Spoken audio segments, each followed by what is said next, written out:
Bonjour à tous. Je pratique régulièrement les exercices de phosphénisme. Le phosphénisme est le nom donné à l'enseignement du docteur Lefébure, héritier d'une tradition zoroastrienne, aujourd'hui prolongée par Daniel Stiénon. Cet enseignement très riche propose de nombreux exercices d'éveil intellectuel et spirituel.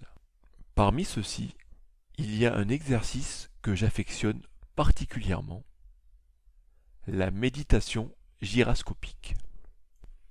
La gyrascopie est une méditation qui nous exerce à visualiser notre esprit en rotation pour provoquer des clonus tournoyants de la pensée, c'est-à-dire des mises en rotation involontaires de la pensée.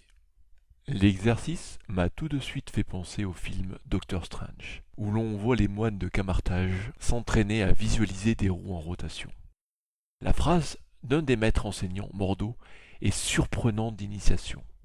Pour voyager dans le multivers, il vous suffit de visualiser. Le docteur Lefébure appelait la Kundalini clonus de la pensée tournoyant. Un des objectifs de cette méditation gyrascopique est la montée de la Kundalini. La pratique régulière de cet exercice m'a permis de vivre des sensations et des expériences de plus en plus fortes. Et c'est ainsi que j'ai vécu une espèce d'illumination. Une puissante et intense lumière blanche m'a enveloppé alors que je m'apprêtais à m'endormir dans mon lit. Puis cela a provoqué immédiatement une montée de Kundalini. Des vagues de vibrations se sont produites. Ces vibrations partaient des jambes, se concentraient au niveau du périnée et remontaient le long de la colonne vertébrale jusqu'à la fontanelle. Les vibrations étaient intenses et extatiques. Les jours suivants, j'ai remarqué que mes mains étaient maintenant activées.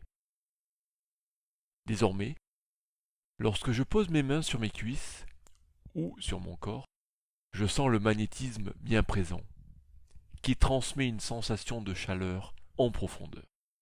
Le phosphénisme est une expérience de vie exceptionnelle, accessible à ceux qui s'y consacreront un minimum de temps. Il est cette pierre philosophale de notre transformation intérieure, qui nous offre les outils pour réaliser le grand œuvre.